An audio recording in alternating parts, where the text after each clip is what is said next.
Cette cinquième vidéo sur les techniques d'animation biblique s'inscrit dans le cadre d'une formation des moniteurs et animateurs de l'enseignement biblique au sein de l'UNEPREF. Dans la quatrième vidéo, nous avions abordé la question des applications, l'évaluation de la compréhension, tout ce qui concerne les activités d'appropriation et comment encourager les enfants à se comporter en témoins de Christ. Cette fois-ci, nous allons nous attacher aux autres étapes que sont le temps de prière, le temps des chants et la phase d'apprentissage des versets bibliques.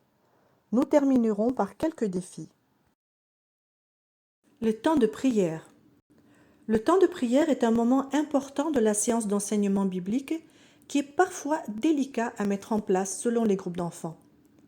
Bien sûr, le moniteur sera vu comme un exemple et même parfois comme un modèle pour les enfants. Ils seront sensibles à sa façon de prier, mais aussi à l'expression de toute sa piété en général. La prière est un exercice qui n'est pas forcément naturel au premier abord, mais nous pouvons compter sur la spontanéité et la réceptivité des enfants qui y trouveront une façon personnelle et naturelle d'exprimer leur foi. Les sujets de prière devraient être en rapport avec les actualisations qui ont été abordées pendant la séance. Cela permettra à l'enfant de prier de façon plus ciblée et il pourra, mais sans pression de notre part, prendre des décisions de changer certaines choses dans sa vie. Parmi les sujets que l'on peut proposer, on peut suggérer des actions de grâce, exprimer sa reconnaissance pour dire merci, demander pardon, donc dans une attitude d'humiliation, louer et même adorer Dieu, présenter des requêtes spécifiques ou bien intercéder pour certaines personnes. Pour écouter un exemple de comment on peut introduire un sujet de prière particulier en rapport avec l'histoire de Moïse, veuillez cliquer sur l'icône de son au coin inférieur droit de la diapo. Dieu ne considérait pas Moïse comme un incapable à cause de son handicap. Au contraire, il voulait renverser cela pour manifester sa grandeur. De même, Jésus ne te voit pas comme un incapable, mais il a des projets pour toi. Que dirais-tu de lui confier ce que tu considères comme tes incapacités ou lui soumettre les mots et les critiques qui ont été dites sur toi, maintenant dans la prière? Tu peux dès maintenant lui présenter tes incapacités et Dieu va te donner la force nécessaire pour accomplir sa volonté. Il t'aime et veut agir dans ta vie par son Saint-Esprit. Dieu a des plans, des projets magnifiques pour toi. Dieu t'encourage à mettre ta confiance en lui. Voici quelques suggestions que vous pouvez utiliser pour animer le temps de prière avec les enfants. Le photolangage. Il vous faudra imprimer plusieurs photos représentant des éléments de la nature, des personnages ou des scènes quelconques de la vie courante. Vous disposerez les photos en vrac, mais bien visibles sur une grande table. Puis, vous inviterez les enfants à choisir l'image qui va inspirer leur prière. Quand tout le monde a fait son choix, chacun prie à tour de rôle, tout en montrant l'image qu'il a choisie. La prière électrique. Tous les enfants se tiennent par la main avec le moniteur. Un volontaire commence à prier et quand il a fini, il exerce une petite pression sur la main d'un de ses voisins. C'est une façon simple pour les enfants de passer le relais électrique et d'inviter son voisin à prier à son tour. La Lectio Divina ou lecture sainte, à utiliser plutôt avec des enfants assez grands à partir de 13 ou 14 ans. C'est une expression latine se rapportant à une méthode de prière développée par les pères de l'Église.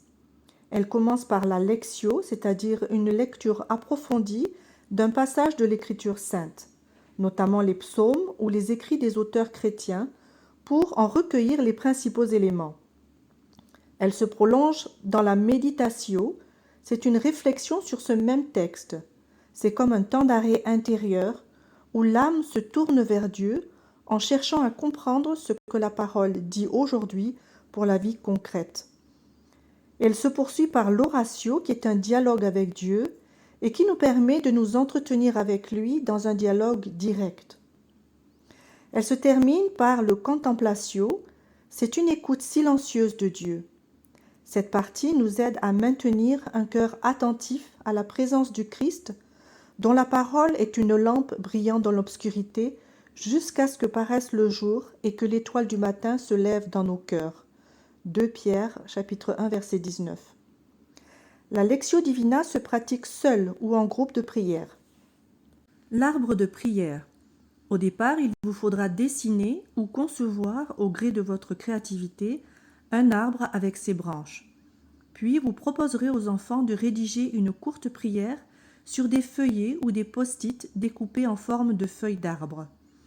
Quand ils ont fini d'écrire leur prière, ils peuvent venir la coller ou l'accrocher sur l'arbre comme une offrande à Dieu. Le dé de prière. Cela consiste à concevoir ou adapter un dé de taille suffisamment grosse pour être manipulé par les enfants. Vous inscrirez sur chaque face des mots ou des dessins représentant des sujets de prière. Par exemple, merci, s'il te plaît, pardon, alléluia pour la louange ou l'adoration, bonjour, amen. Nous en verrons quelques exemples sur les diapos suivantes. Les enfants lancent le dé et doivent prier en fonction de ce qui est affiché sur le dé. La cocotte en papier. Cette fois-ci, il vous faudra concevoir ou faire fabriquer par les enfants une cocotte en papier.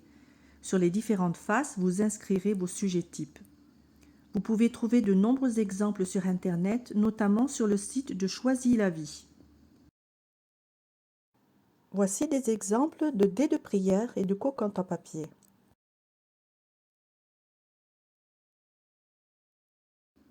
Abordons maintenant la louange et les chants dans une leçon biblique. La louange est un temps à part de reconnaissance et d'adoration. Il devrait faire partie intégrante de notre séance avec les enfants, si le temps nous le permet. Nous avons la possibilité de le vivre comme une offrande et même comme un culte en soi. Il faut cependant éviter d'en faire seulement un temps où on va leur apprendre de nouveaux chants pour qu'ils les chantent devant l'assemblée. Au contraire, le chant doit être vécu comme un véritable dialogue avec le Créateur et un moment de communion avec le reste du groupe d'enfants. Le temps de louange peut être programmé en début de séance, avec la possibilité de choisir les chants en fonction de la leçon, bien sûr. Ce temps peut aussi être vécu à la fin de la leçon. La louange permettra alors à l'enfant d'exprimer sa foi autrement, après avoir cheminé avec vous et les autres dans une exploration collective de la Bible. Je vais vous faire ici quelques suggestions sur la façon d'introduire et apprendre de nouveaux chants à votre groupe d'enfants.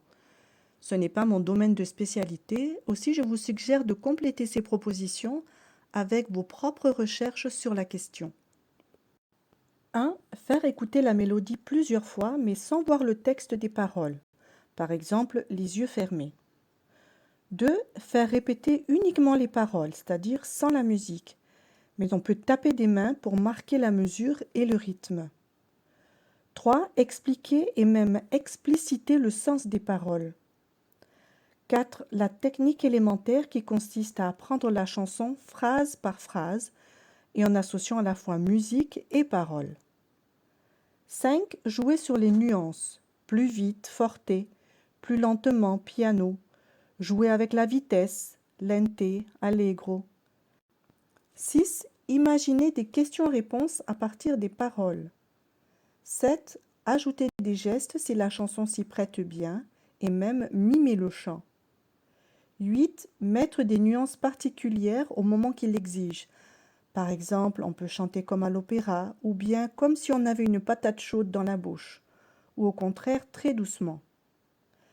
9. Décomposer les syllabes de la chanson. Chaque enfant une syllabe, pas plus, pour vérifier que les paroles sont maîtrisées. Par exemple, je te dis que si tu crois, tu verras la gloire de Dieu. 10. Mettre quelques solistes en place, ne serait-ce que pour la répétition. 11. Je vous conseille de ne pas trop insister si vous voyez qu'il y a des difficultés sur un chant qui accroche mal. Laissez plutôt reposer et vous pourrez toujours reprendre ce chant-là plus tard. 12. Pensez à utiliser la technique qui consiste à sauter certaines parties du chant. Par exemple, on va taire volontairement certains mots dans « Jésus m'aime et ça je le sais, la Bible me le dit ». 13. Pensez aux chants qui contiennent des phrases qui vont s'ajouter les unes aux autres. C'est le cas par exemple dans « Savez-vous ce qu'il y a un ?» « Savez-vous ce qu'il y a deux ?» « Savez-vous ce qu'il y a trois ?» Et à chaque fois, on rajoute une phrase. L'apprentissage des versets bibliques. Apprendre des versets bibliques par cœur est très important, car le Seigneur utilise souvent sa parole pour nous encourager, donner une direction, nous interpeller, exhorter. Plus tard, lorsque l'enfant sera devenu adulte et qu'il rencontrera certaines situations difficiles, le Saint-Esprit pourra rappeler à sa mémoire les versets qu'il aura appris en classe biblique. Il pourra aussi les utiliser pour encourager, exhorter des amis qui ont des problèmes. Il est souhaitable de réfléchir dès le début de l'année à une liste de versets que l'équipe des moniteurs souhaite proposer en priorité avec l'aide du pasteur.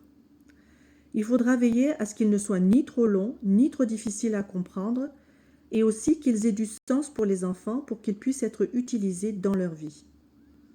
Les versets peuvent être en rapport avec les histoires bibliques, mais ce n'est pas obligatoire. Idéalement, il faudrait qu'ils couvrent une large variété de thèmes et de besoins. Pour apprendre des versets bibliques, rien de plus motivant que de le faire sous forme de jeu. Premièrement, divisez les enfants en équipes. Vous organisez un jeu qui leur donne la possibilité de gagner des feuillets au format A5 ou des objets sur lesquels sont inscrits des mots du verset biblique et qu'ils doivent ensuite arriver à remettre dans l'ordre. Pour la liste des jeux possibles, vous pouvez aller consulter le site lesateliersdelabible.com. L'équipe gagnante doit ensuite attendre que l'autre équipe finisse de reconstituer son propre verset. Puis le moniteur demande à tous les enfants de le redire à haute voix, avec la référence et plusieurs fois de suite de manière ludique.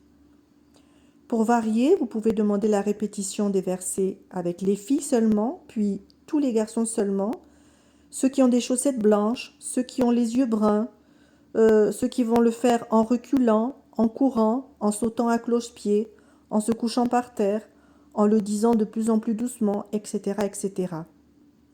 On peut aussi proposer aux enfants qui le veulent de le réciter par cœur, et beaucoup aiment relever ce défi. Voici une petite sélection d'animations très utiles pour la phase d'apprentissage des versets bibliques. Le texte gruyère.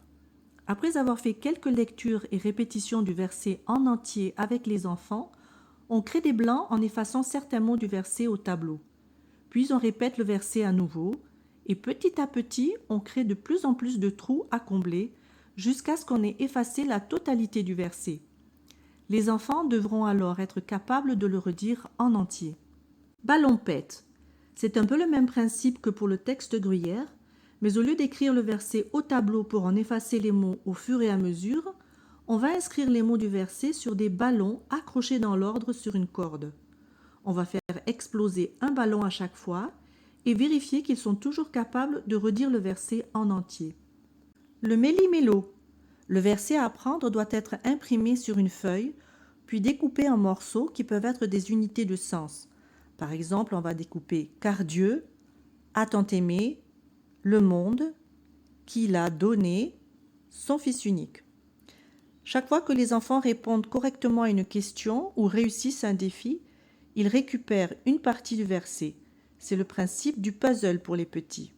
À la fin, ils doivent reconstituer le verset entier en remettant tous les morceaux dans le bon ordre. En variante, on peut proposer que les morceaux de texte soient inscrits sur des Legos qu'ils doivent réussir à empiler dans le bon ordre. En chanson. L'idée est de caler les paroles des versets sur une chanson connue et plutôt rythmée si possible, quitte à faire quelques adaptations. On peut par exemple chanter sur l'air de la Marseillaise et on peut aussi chanter avec les gestes. Le rébus. Il existe des applications en ligne qui génère automatiquement des rébus à partir de votre texte et donc de votre verset biblique. Il s'agit du site de rebuomatic.com et le site de langueauchat.fr. Acrostiche. Le principe est de réécrire le verset biblique en ne gardant que la première lettre de chaque mot ainsi que tous les signes de ponctuation. Ensuite, il faut retrouver de mémoire le verset en s'aidant uniquement de ses initiales. Puis, on essaie à nouveau, mais sans aide cette fois-ci. Par exemple, pour « Le Seigneur est mon berger, je ne manquerai de rien », on aura les lettres L majuscule, S majuscule, E, M, B, virgule, J, N, M, D, R, point. À partir de ces lettres, je devrais donc être capable de retrouver Le Seigneur est mon berger, je ne manquerai de rien. Maintenant que vous avez terminé cette formation sur les techniques d'animation biblique, j'espère que vous vous sentez un peu plus confiant et plus motivé que jamais pour vous lancer dans l'aventure de l'enseignement biblique. Au niveau national, sachez que l'UNEPREF s'est doté d'un programme national de catéchèse, PNC. Il s'agit d'un document de référence qui permet à toutes les actions catéchétiques de l'UNEPREF d'être cohérentes les unes avec les autres. Au niveau local, le PNC sert de référentiel qui permet à chaque Église d'organiser ses activités jeunesse selon les orientations communes de l'UNEPREF. Une plateforme travaille également à la révision de nos ressources catéchétiques pour les rendre plus actuelles et plus accessibles à tous. Si vous vous sentez appelé à vous y impliquer en tant que contributeur et tester les leçons du matériel catéchétique en Église, je vous encourage à nous contacter pour de plus amples informations en allant sur le site unepref.com. Quant à moi, avant de vous laisser, je vous propose une petite liste de défis que vous pouvez chercher à relever à titre personnel pour développer vos compétences d'animation.